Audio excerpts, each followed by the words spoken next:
It was a Friday night, and James was thrilled.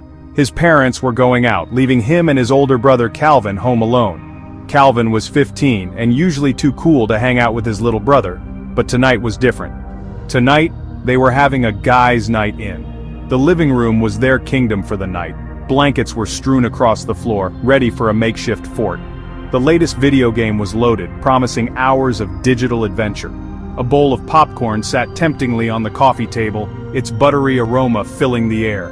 James, all of 11 years old, felt like the king of the castle. Little did he know, this night of fun was about to take a terrifying turn. The clown statue had always creeped James out. It had just appeared in their living room that night, and James had no idea where it came from. It stood nearly as tall as James, dressed in a faded purple suit with puffy sleeves and oversized shoes. Its hair was a mess of bright orange yarn, and its face was painted a sickly white. But it was the smile that really got to James. It was wide and unnatural, frozen in a grotesque grin that seemed to mock him. The painted-on eyes seemed to follow him around the room, no matter where he went. He had begged his parents to get rid of it before they went out for dinner. "It's creepy," he'd plead. "It watches me." But his parents hadn't even noticed it until they came home to see the cops. He knew better. He could feel it, watching him, waiting. For a while, James managed to forget about the creepy clown. The excitement of the night took over. He and Calvin dove into their video game, their shouts and laughter echoing through the house. They devoured the mountain of popcorn, their fingers greasy and their faces dusted with salt. When the doorbell rang, James leaped up to answer it. "Pizza!" The delivery guy grinned as he handed over the steaming cardboard box. James practically inhaled his first slice, the cheesy goodness warming him from the inside out. Life was good. He was having fun with his brother, their stomachs were full of pizza, and the night was young. He pushed the thought of the clown statue to the back of his mind, choosing to focus on the joy of the moment. As the night wore on, James noticed something strange. He couldn't shake the feeling that he was being watched.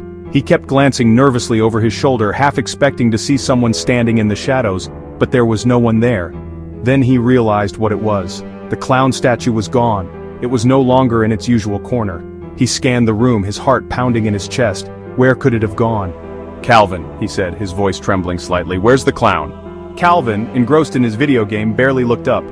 "What clown?" "The creepy one, in the corner, it's gone!" Calvin finally tore his eyes away from the screen. He looked around the room, a puzzled expression on his face. "Huh, you're right, weird." Just then, a blood-curdling scream ripped through the house. James and Calvin both jumped, their eyes wide with fear. The scream had come from upstairs, from the bathroom. "Adam?" Calvin shouted, his voice tight with worry.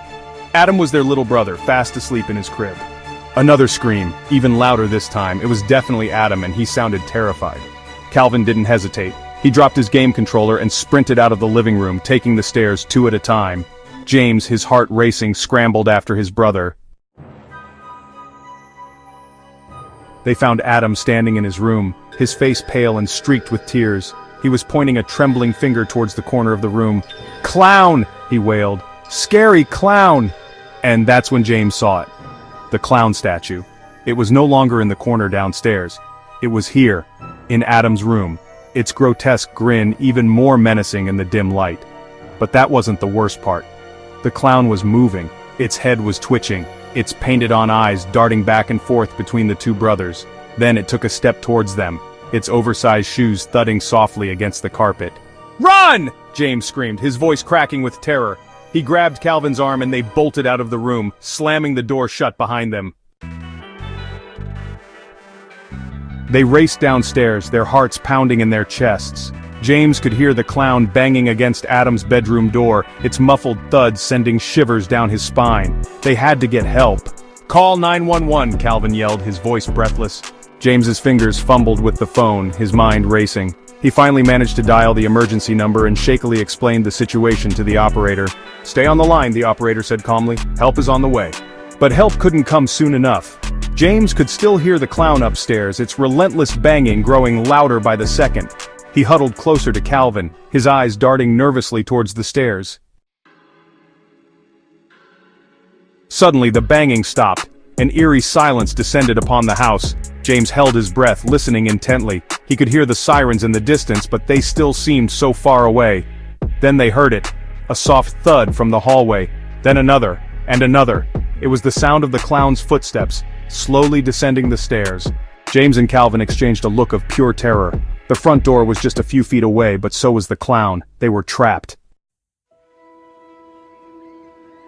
Just then, the sound of screeching tires and flashing lights filled the street outside. Their parents. The front door burst open and their parents rushed in, their faces etched with concern. The boys didn't need to explain. Their parents took one look at their terrified faces and knew something was wrong. They ushered the boys out of the house and into the safety of their car. The police searched the house from top to bottom, but the clown statue was gone, vanished without a trace. That night, safe in their beds, James and Calvin lay awake, listening for any sound, any sign that the clown might return. They knew, deep down, that this wasn't over. The clown was still out there somewhere, watching and waiting, and they would never look at a clown statue the same way again. Please comment, like, and subscribe for more creepy stories.